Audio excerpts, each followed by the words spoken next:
ನಮಸ್ಕಾರ. ನಾನು ಬಸವರಾಜು. ಬಹುಪಾಲು ಮಾಧ್ಯಮಗಳಲ್ಲಿ ಚರ್ಚೆ ಆಗ್ತಿರುವಂತಹ ವಿಚಾರ, ಡಿ ಕೆ ಶಿವಕುಮಾರ್ ಅವರು ಆವಾಜ್ ಹಾಕಿದ್ದಾರೆ.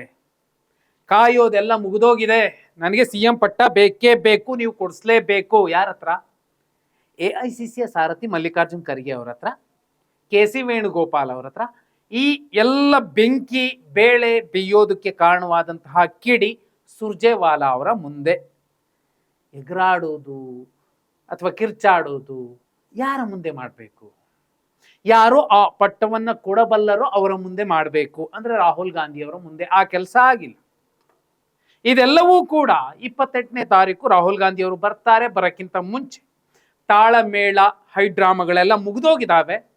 ನೀವು ಕೊಡ್ಲಿಲ್ಲ ಅಂದ್ರೆ ಬೇರೆದಾಗುತ್ತೆ. 10ನೇ ತಾರೀಕು ಒಳಗಡೆ ನನಗೊಂದು ಕ್ಲಾರಿಟಿ ಕೊಟ್ಟಿಲ್ಲ ಅಂದ್ರೆ ನನ್ನನ್ನು ಕೇಳಬೇಡಿ, ಏನ್ ಬೇಕಾದ್ರೂ ಆಗಬಹುದು ಪಕ್ಷ ಅಂತ ಹೇಳಿ ಬರುವಂತಹ, ಬರೀ ಮಾತಿನಿಂದ ಸೌಂಡ್ ಮಾಡುವಂತಹ ನಾಯಕರೊಬ್ಬರು ಡಿ ಕೆ ಶಿವಕುಮಾರ್ ಅವರು ದೆಹಲಿಯಲ್ಲಿ ಮಾಡಿ ಮುಗಿಸಿದ್ದಾರೆ.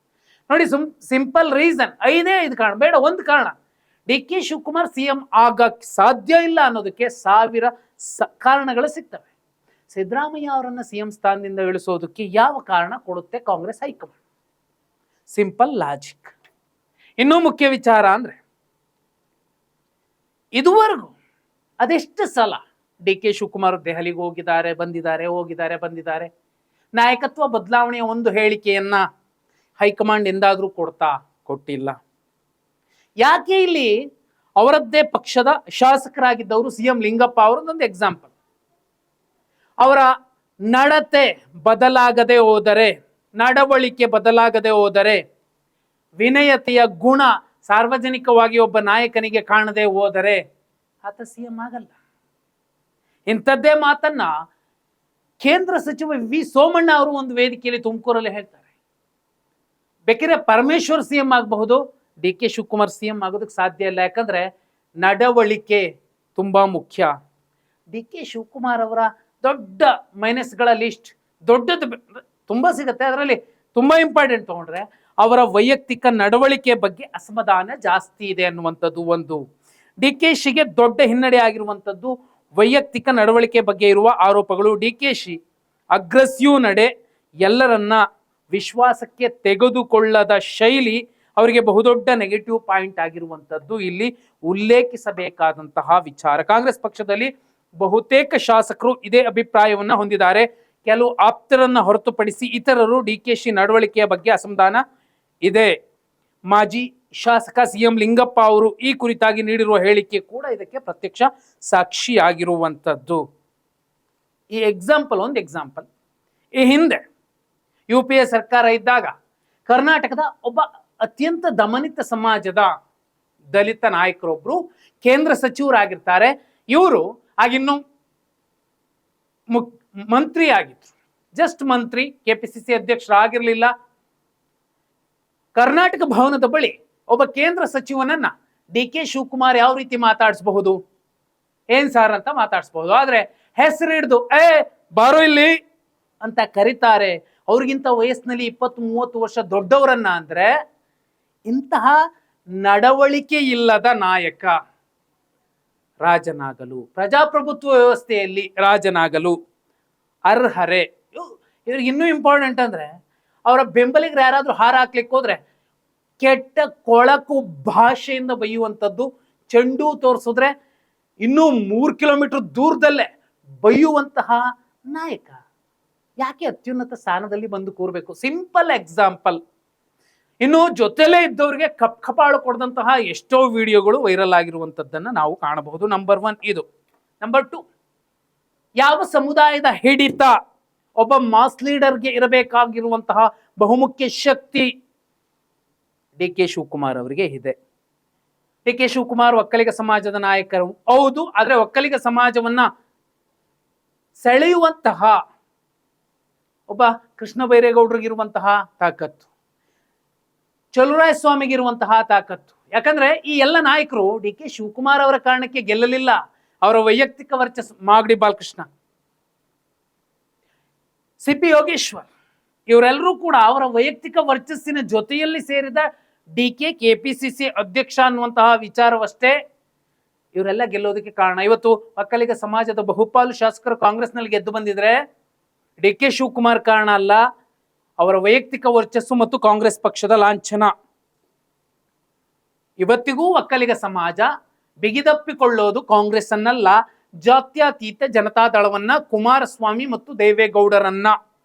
ಸೊ ಎರಡನೇ ವಿಚಾರದಲ್ಲೂ ಕೂಡ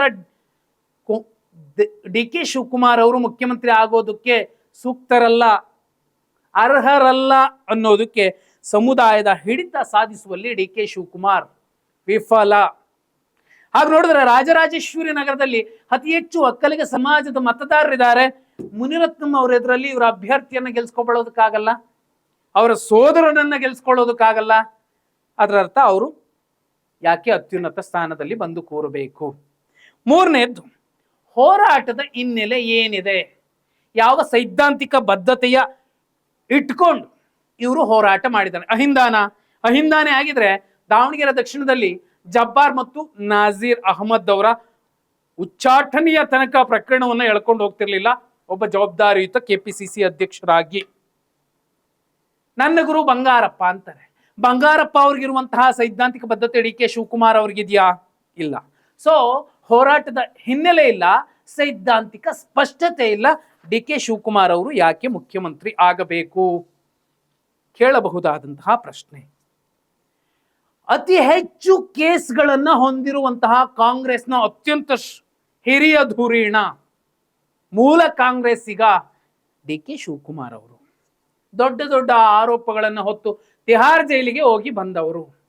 ರಾಜ್ಯದಲ್ಲಿ ಮುಖ್ಯಮಂತ್ರಿ ಆಗಿದ್ದವರೊಬ್ಬರನ್ನ ಅರೆಸ್ಟ್ ಮಾಡಿದ ಪ್ರಕರಣ ನೋಡಿದೀವಿ. ಅದಾದ ನಂತರ ಅಂಥದ್ದೇ ಪ್ರಕರಣ ಯಾರ ಮೇಲಾದ್ರೂ ಬೇಗ ಆದ್ರೆ, ಪ್ರಮಾಣ ವಚನ ಸ್ವೀಕರಿಸಿದ 48 ಗಂಟೆಲಾದ್ರೆ ಅದು ಇವ್ರದ್ದು ಆಗಬಹುದು ಅನ್ನುವಂತಹ ಒಂದು ಚರ್ಚೆಗಳು ಇರುವಂತಹ ಸಂದರ್ಭದಲ್ಲಿ ಭ್ರಷ್ಟಾಚಾರದ ಆರೋಪ, ಇಡಿ ಹಾಗೂ ಸಿಬಿಐ ಕೇಸ್ಗಳ ಒಂದು ಸುತ್ತಲೂ ಅವ್ರದ್ದೊಂದು ಕೋಟೆ ಅದೇ ಇದೆ.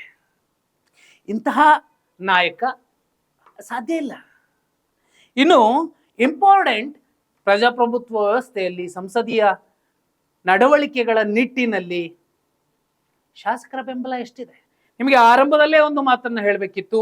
13 ಶಾಸಕರ ಪೈಕಿ 11 ಶಾಸಕರು ಡಿ ಕೆ ಶಿವಕುಮಾರ್ ಅವ್ರ ಜೊತೆಲಿ ಹೋಗೋದಿಲ್ಲ. ದೊಡ್ಡದೊಂದು ನಿರ್ಧಾರ ತಗೋತಾರೆ ಅವರು ಅಂದ್ರೆ ಯಾರೂ ಹೋಗೋದಿಲ್ಲ. ಯಾರವರು? ಅದೃಷ್ಟಕ್ಕೆ ಗೆದ್ದಂತಹ 13 ಜನ ಶಾಸಕರೇನಿದ್ದಾರೆ ಅವರಿಗೆ ಡಿ ಕೆ ಶಿವಕುಮಾರ್ ಅವರ ಜೊತೆಲಿ ಹೋದ್ರೆ, ಅವ್ರ ಪರವಾಗಿ ಮಾತಾಡಿದ್ದಕ್ಕೇನೆ ಅವರು ರಾಜಕೀಯವಾಗಿ ನಿರ್ನಾಮ ಆದ್ರು. ಉಳಿದ ಅವಧಿಗಷ್ಟೇ ಅವರು MLA ಆಗಿರ್ತಾರೆ. ಆ ನಂತರದಲ್ಲಿ ಗ್ರಾಮ ಪಂಚಾಯತ್ ಚುನಾವಣೆಯನ್ನು ಗೆಲ್ಲೋಕ್ಕಾಗಲ್ಲ ಅವ್ರ ಕೈಲಿ. ಸೊ ಇವತ್ತು ದೆಹಲಿಯಲ್ಲಿ ಡಿ ಕೆ ಶಿವಕುಮಾರ್ ಅವರು ಹೇಳ್ತಿದ್ದಾರೆ, ನನ್ನ ಜೊತೆ 60 ಶಾಸಕರಿದ್ದಾರೆ, 70 ಶಾಸಕರಿದ್ದಾರೆ. ಮೇ ಬಿ 0 ಇವರು ಎಕ್ಸ್ಟ್ರಾ ಸೇರಿಸ್ಕೊಂಡಿರಬಹುದು, 6 ಅಥವಾ 7 ಶಾಸಕರ ಜೊತೆಯಲ್ಲಿ ಇರಬಹುದು. ಸೊ ಶಾಸಕರ ಬೆಂಬಲ ಇಲ್ಲದೆ ಇರುವಂಥದ್ದು, ಬೆಂಬಲ ಗಳಿಸುವಲ್ಲಿ ವಿಫಲವಾಗಿರುವಂಥದ್ದು ಕೂಡ ಡಿ ಕೆ ಶಿವಕುಮಾರ್ ಅವರು ಮುಖ್ಯಮಂತ್ರಿ ಆಗೋದಕ್ಕೆ ಸಾಧ್ಯ ಇಲ್ಲ. ಇನ್ನೂ ಮುಖ್ಯ ಅಂದ್ರೆ ದೆಹಲಿ ಮಟ್ಟದಲ್ಲಿ ಇವರ ವಶೀಲಿ ಬಾಜಿ ಹೇಗಿರುತ್ತೆ? ಯಾರೋ ಸುರ್ಜೇವಾಲನ್ ನೆಚ್ಕೊಂಡು ಇಷ್ಟೆಲ್ಲ ಮಾತಾಡಿ ಇಷ್ಟೆಲ್ಲ ರಂಪ ರಾಮಾಯಣ ಮಾಡ್ಕೊಂಡ್ರೆ ಮುಗಿಯೋದಿಲ್ಲ. ಲಾಜಿಕಲಿ ನೋಡಿ, ದೇವೇಗೌಡರು ಸಿದ್ದರಾಮಯ್ಯ ಅವರನ್ನ ಯಾವ ರೀತಿ ನೋಡ್ತಾರೆ, ಅರಗಿಸಿಕೊಳ್ತಾರೆ. ಮಾಸ್ ಲೀಡರ್ ದೇವೇಗೌಡರು. ಯಡಿಯೂರಪ್ಪ ಅವರು ಸಿದ್ದರಾಮಯ್ಯ ಅವರನ್ನ ಯಾವ ರೀತಿ ನೋಡ್ತಾರೆ, ಯಾವ ರೀತಿ ಅರಗಿಸಿಕೊಳ್ತಾರೆ ಗೊತ್ತಿರೋ ವಿಚಾರ. ದೇವೇಗೌಡರು ಯಡಿಯೂರಪ್ಪ ಅವರೇ ಸಿದ್ದರಾಮಯ್ಯ ಅವರನ್ನ ನೋಡೋ ರೀತಿ, ದೃಷ್ಟಿಕೋನ ಬೇರೆದಿಟ್ಕೊಂಡಿರುವ ಸಂದರ್ಭದಲ್ಲಿ ಡಿ ಕೆ ಶಿವಕುಮಾರ್ ಏನು ಮಾಡ್ಕೊಳ್ಳಿಕ್ಕೆ ಸಾಧ್ಯ ಇದೆ? ಸಿದ್ದರಾಮಯ್ಯ ಅವರ ಬೆಂಬಲಿಗರು ಪ್ರಶ್ನೆ ಮಾಡ್ತಿರುವಂಥದ್ದು. No doubt D K Shivakumar ಅದ್ಭುತ ಸಂಘಟನಾ ಚತುರ, ಟ್ರಬಲ್ ಶೂಟರ್, ಎಲ್ಲವೂ ಸರಿ. ಸಂಪನ್ಮೂಲಗಳನ್ನು ಕ್ರೋಢೀಕರಿಸುವಂತಹ ಸಂಪನ್ಮೂಲ ವ್ಯಕ್ತಿ ಹೌದು, ಆದರೆ ಮಾಸ್ ಲೀಡರ್ ಅಲ್ಲ. ಬಹುದೊಡ್ಡ ಸಮಾಜಗಳ ಮತ ಸೆಳೆಯುವ ಒಂದು ದೊಡ್ಡ ಜನಸ್ತೋಮವನ್ನ ಆಕರ್ಷಿಸುವಂತಹ ನಾಯಕ ಅಲ್ಲ. ಸೈದ್ಧಾಂತಿಕ ಸ್ಪಷ್ಟತೆ ಇಲ್ಲ. ಮೇಲ್ನೋಟಕ್ಕೆ ಅವರ ಹೊರಟುತನದ ಮಾತುಗಳು ಅಥವಾ ಅವರ ನಡವಳಿಕೆ ಇವರು ಅಹಿಂದ ವಿರೋಧಿ ಅಂತಲೇನೆ ಹೇಳುತ್ತೆ. ಇರಬಹುದು ಅವ್ರ ಜೊತೆಲಿ ಕೆಲಸಕ್ಕೆ ಬಾರದಂತಹ ಒಂದಷ್ಟು ಯೂತ್ ಕಾಂಗ್ರೆಸ್ನ ಅಧ್ಯಕ್ಷರುಗಳು, ಮಾಜಿ ಅಧ್ಯಕ್ಷರುಗಳು, ಕನ್ನಡ ಮಾತಾಡೋಕೆ ಬರ್ದಿರುವಂಥವ್ರು, ಇವ್ರ ಥರನೇ ಜೈಲಿಗೆ ಹೋಗಿ ಬಂದಿರುವಂಥ ಅವರ ದಂಡೇನಿದೆ, ಇವರನ್ನ ಕಟ್ಕೊಂಡು ಏನನ್ನೂ ಮಾಡ್ಲಿಕ್ಕೆ ಆಗೋದಿಲ್ಲ.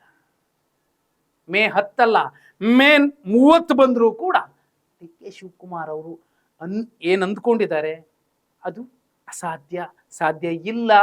ನಿಮಗೇನನ್ಸುತ್ತೆ? ಕಮೆಂಟ್ ಮಾಡಿ.